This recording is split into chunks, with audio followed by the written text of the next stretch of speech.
Hello নবম দশম শ্রেণীর প্রিয় শিক্ষার্থী বন্ধুরা, গোপাল মাস্টার চ্যানেলে সবাইকে স্বাগতম।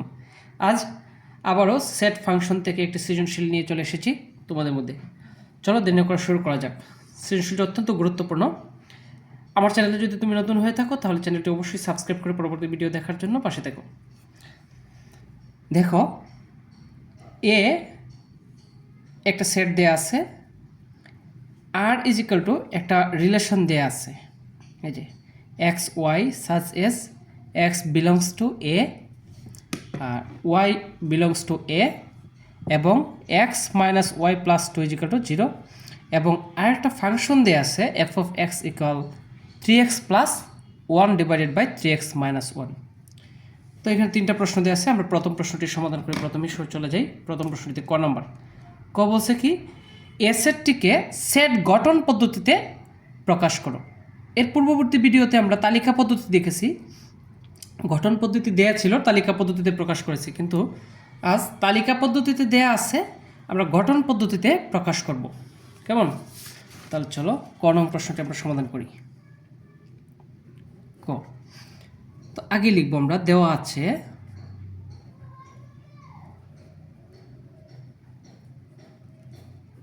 a equal -3 -2 -1 0 1। কেমন? তো একটু লক্ষ্য করো, এই যে -3 -2 অর্থাৎ সকল স্বাভাবিক সংখ্যা ঋণাত্মক সহ, হ্যাঁ ঋণাত্মক, ধনাত্মক আছে, ঋণাত্মক আছে, আবার শূন্য আছে, এদেরকে আমরা কি বলি? এদেরকে বলা হয় পূর্ণ সংখ্যা। তাহলে আমরা এইভাবে লিখতে পারি, এখানে এ একটি পূর্ণ সংখ্যার সেট। আসলে এটা একটা পূর্ণ সংখ্যার সেট, কারণ ঋণাত্মক এবং ধনাত্মক, শূন্য সহ ঋণাত্মক এবং ধনাত্মক সংখ্যাগুলো হচ্ছে পূর্ণ সংখ্যা। তো পূর্ণ সংখ্যার সেট যেখানে এর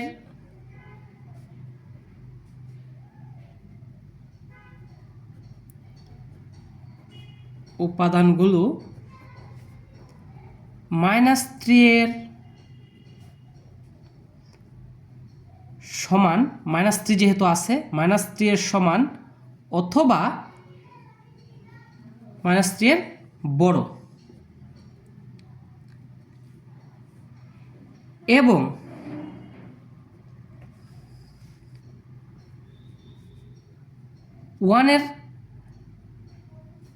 ওয়ানের চাইতে ছোট, ওয়ানের সমান অথবা ওয়ানের চাইতে ছোট মান, এবং ওয়ানের চেয়ে ছোট অথবা সমান, যেহেতু ওয়ান আছে। তাহলে এটা আমরা কীভাবে লিখতে পারি? তাহলে এটা আমরা সেট গঠন পদ্ধতিতে লিখতে পারি,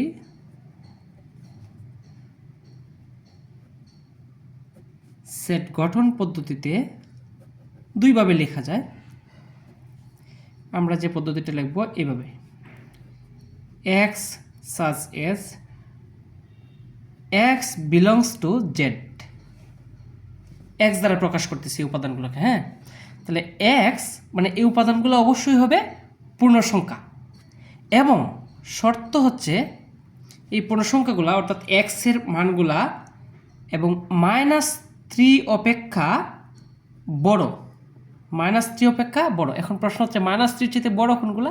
এই যে দেখো, ঋণ যত কমবে তত বড় হবে, ঋণ বাড়বে তত ছোট হবে। তাহলে ঋণ -3, এখানে -2, তাহলে এটা বড়, -2 চাইতে -1 আরও বড়, সুতরাং -3 চাইতে বড় অথবা সমান। ঠিক আছে, আবার ওয়ানের চেয়ে ছোট, এই যে ওয়ানের চেয়ে ছোট, লক্ষ্য করো যার দিকে ফিরানো সে বড়, কাজে ওয়ান বড় আর এক্স হচ্ছে ছোট, ওয়ানের চেয়ে ছোট অথবা এই যে ইকুয়াল, লেস দেন ইকুয়াল। ঠিক আছে, এইটাই হচ্ছে গঠন পদ্ধতি, x such as x belongs to Z এবং -3 এর চেয়ে কি বড় অথবা সমান, আর ওয়ানের চেয়ে ছোট অথবা সমান। আশা করি বুঝতে পেরেছ। পরবর্তীতে প্রশ্নটাতে চলে যাই, খ নং। এই যে আর একটি রিলেশন, এই অন্যটিকে তালিকা পদ্ধতিতে প্রকাশ করে তার ডোমেন বের করতাম, domain of R, dom of R. তাহলে দেখি আমরা এটা কীভাবে করি। হ্যাঁ, খনম। তো আমরা প্রথমেই লিখব, দেওয়া আছে কি কি জিনিস দেওয়া আছে। দেওয়া আছে আর ইকুয়াল এক্স ওয়াই, একটা ক্রমজোড়, such as x belongs to A, যেখানে এক্সের এই যে স্থানে, এই স্থানে যে এক্স যে স্থানে আছে সেই স্থানে ঠিক ক্রমজোড়ের ওই স্থানে প্রথম উপাদানটা হবে এক্স, এবং এক্স হবে সেইগুলা যা এই যে এতে আছে, অর্থাৎ এক্স বিলংস টু এ, অর্থাৎ এক্সের মান যেন এই এতে থাকে, সকল এর সকল মান হয়। আবার বলছে ওয়াই বিলংস টু এ, ওয়াইও যেন এর মান হয়, এইখানে যে থাকবে এই ক্রমজোড়ের এই স্থানে যে থাকবে তাও যেন এর মান হয়। ওয়াই বিলংস টু এ, এই বিলংস টু মানে আছে, এক্স এতে আছে এইখানে, এই যে এই এক্সের উপাদানগুলো হবে এর উপাদান। কেমন? তো এরপর লিখছে এবং আরও একটা শর্ত জুড়ে দিছে, x minus Y plus 2 equal 0। এই অন্যটা আমরা তালিকা পদ্ধতিতে প্রকাশ করব। তাহলে তো আমরা এখানে লেখার পরে এখানে লিখব যে যেখানে এটা দেয়া আছে, যেখানে এ ইকুয়াল -3 -2 -1 0 1। কেমন? এবার আর এই যে শর্ত দিছে, এই যে আর এই যে একটা শর্ত দিল, এই যে আরে বর্ণিত শর্ত মতে, হ্যাঁ, আরে বর্ণিত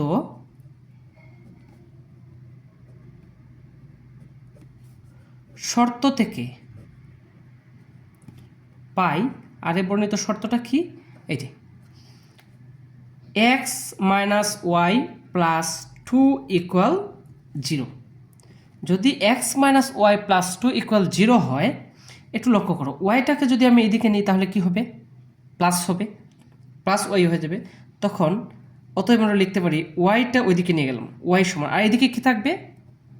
এক্স প্লাস 2, তার মানে ওয়াই ইকুয়াল এক্স প্লাস 2। আমি এটাকে ওয়াইয়ের রূপান্তর করলাম এই সমীকরণটাকে। কেমন? তাহলে এখন আমি যে কাজটা করব, এখন এই যে x belongs to A, y belongs to A, তো এক্সের মান তো অবশ্যই এ এর মানগুলো হবে, এতে থাকতে হবে। তো আমি এক্সের মান এই এর উপাদানগুলো ধরে নেব সবগুলা, এক্স বিলংস টু এ। আর এই এক্সের মান ব্যবহার করে, মানে এর মান ব্যবহার করে আমি এই যে ওয়াই ইকুয়াল টু এই সমীকরণটা পাইলাম, এই ওয়াই এর মান বের করব। আমি লিখব প্রত্যেক এক্স বিলংস টু এ এর জন্য, প্রত্যেক এক্স বিলংস টু এর জন্য, অর্থাৎ এই এক্সের মান আমি এইগুলো নেব, এই মানগুলোর জন্য ওয়াই ইকুয়াল এক্স প্লাস 2 এর মান নির্ণয় করি, মান নির্ণয় করি। কেমন? তো কিভাবে করব? এর জন্য আমরা একটা এবার চক নির্ণয় করবো এরকম।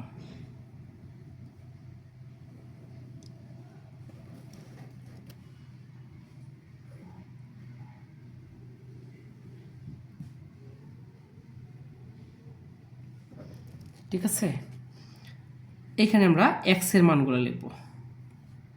এক্সের মান কয়টা আছে আমার? এর মান 5টা।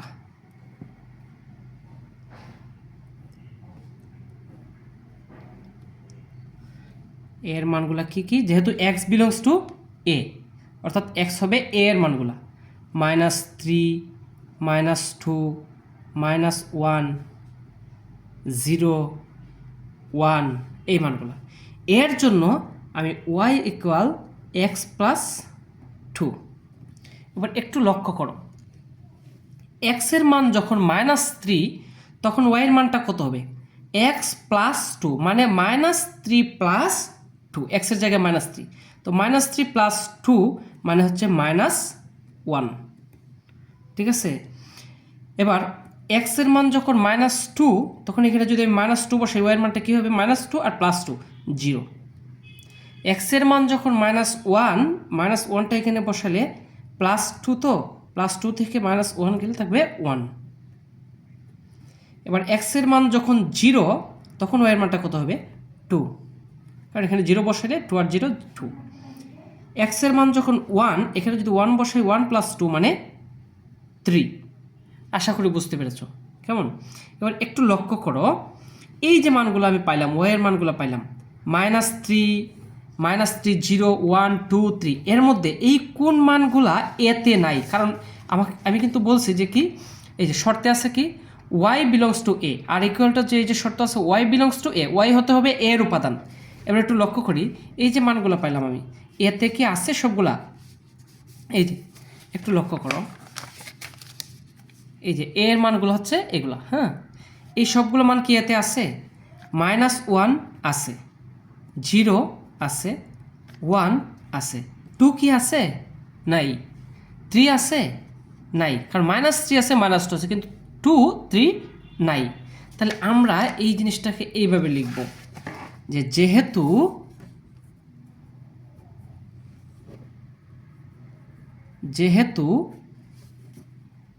2, 3 is not belongs to A, 2, 3 is not belongs to A, সেহেতু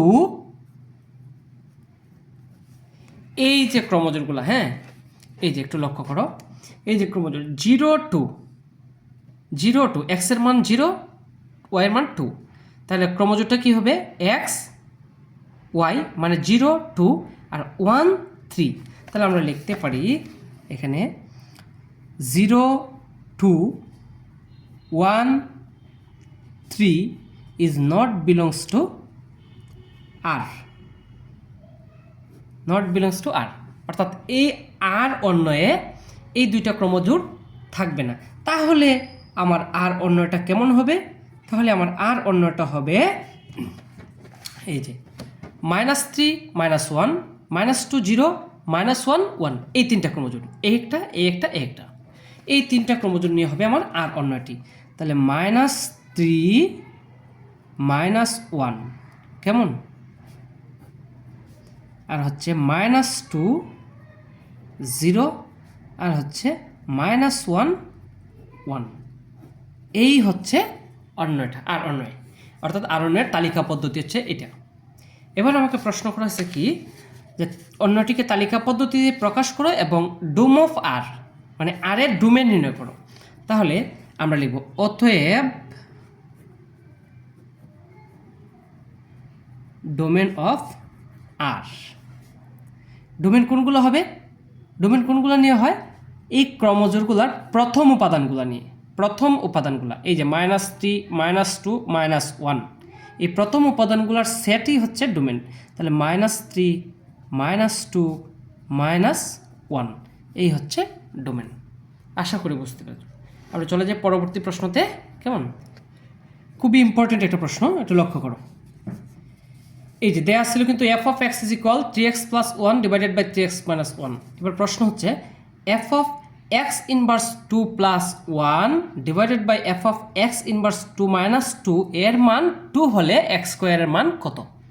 তো প্রশ্ন হচ্ছে f(x) দেওয়া আছে, আমি আগে যে কাজটা করব, f(x ইনভার্স 2 এর মানটা বের করে নেব, নেওয়ার পর আমি এইখানে মানটা বসায় দেখব এই প্রদত্ত রাশিটা আমার কি আসে, ঠিক আছে? এতটুকু কাজ করি আমরা, তারপর দেখা যাবে কি করা যায়। তো আমরা প্রথমে লিখব কি, যে জিনিসটা দেওয়া আছে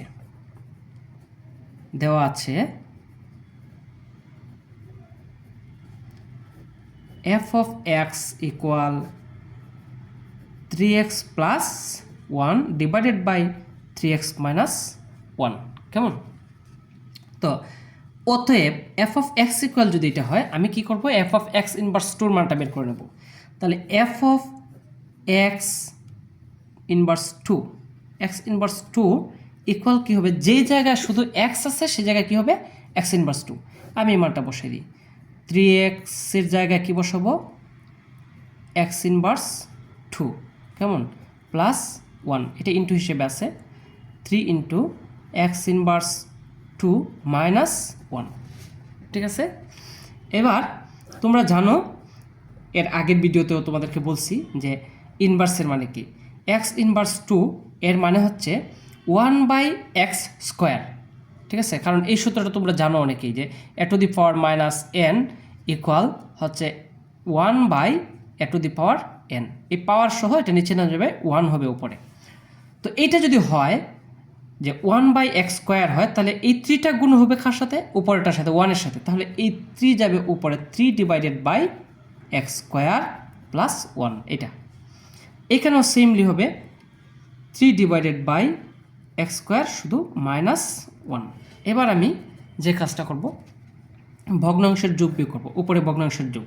কেমন, উপরে কি হবে, এই এক্স স্কোয়ার এখানে 1 না, এক্স স্কোয়ার লসাগু নেব, এক্স স্কোয়ার দ্বারা এক্স স্কোয়ারকে ভাগ করলে 1, 3 একে 3 প্লাস এক্স স্কোয়ার একে এক্স স্কোয়ার।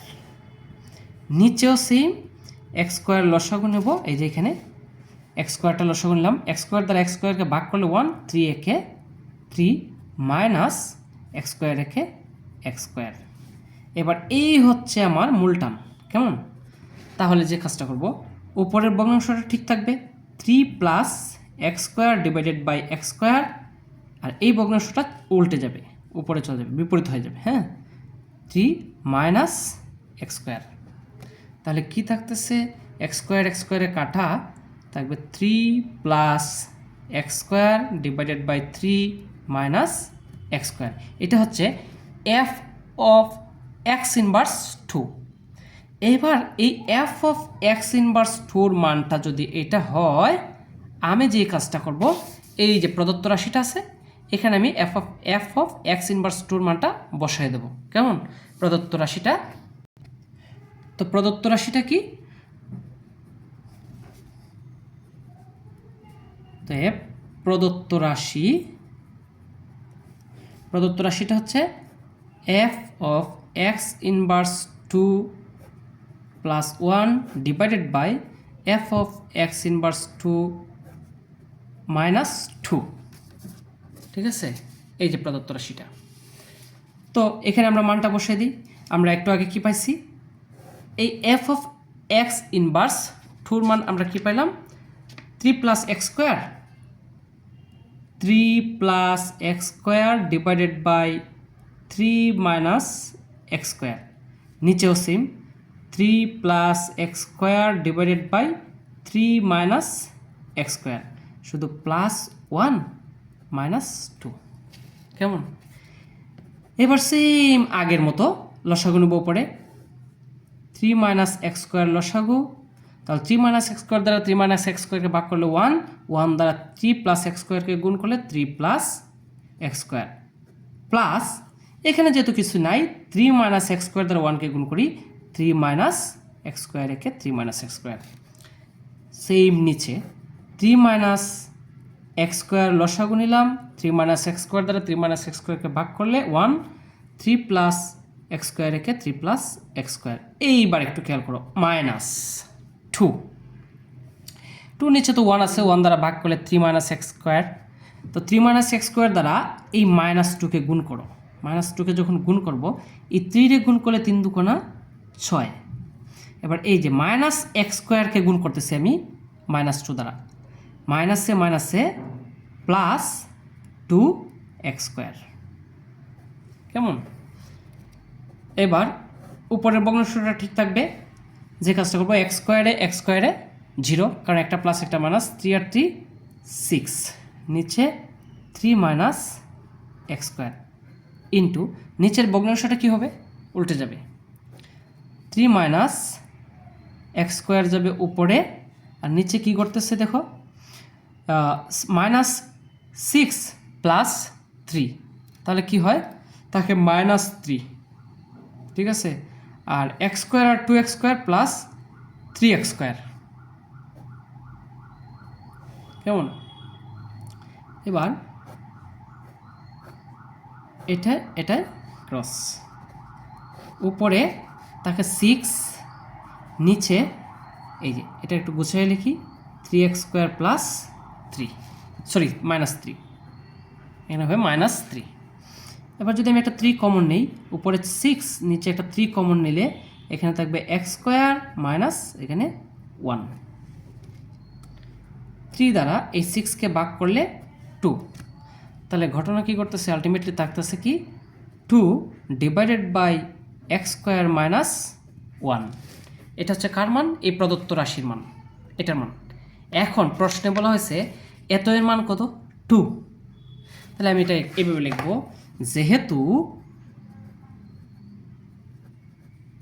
যেহেতু f of x inverse 2 plus 1 divided by f of x inverse 2 minus 2 equal কি 2, তাহলে আমি বা এটার মান কি পাইছি আমি একটু আগে, এটার মান পাইছি 2 ডিভাইডেড বাই x² মাইনাস 1।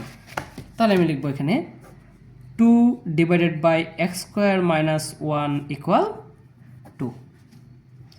এবার আমি যদি আর গুণন করি, এটার নিচে কি আছে 1, তো 2 দ্বারা এইটাকে গুণ করি আগে, 2x² মাইনাস 2a 2, আর এদিকে আর গুণন করলে 2a 2, বা 2x² ইকুয়াল এই 2 যদি ওইদিকে নেই তাহলে 2 প্লাস 2, বা 2x² ইকুয়াল 4, বা x² ইকুয়াল 4/2, 2 দ্বারা ভাগ করলে 2, অতএব x² ইকুয়াল 2। আমাকে বলা হয়েছিল x² এর মান বের করো, তাহলে x² এর মান পেয়ে গেলাম আমি 2। আশা করি বুঝতে পারছো, খুবই ইম্পর্ট্যান্ট একটা সৃজনশীল। এই প্রশ্নটা খুবই গুরুত্বপূর্ণ। এটা তো অনেকবার আসে বোর্ডে এই ধরনের কোয়েশন। এই যে অন্যকে তালিকা পদ্ধতিতে প্রকাশ করে ডোমেন এবং রেঞ্জ নির্ণয় করো। তো আজকে ভিডিওটি এখানে শেষ করছি, দেখা হবে পরবর্তী ভিডিওতে। ভালো লাগলে অবশ্যই শেয়ার ও কমেন্ট করবে।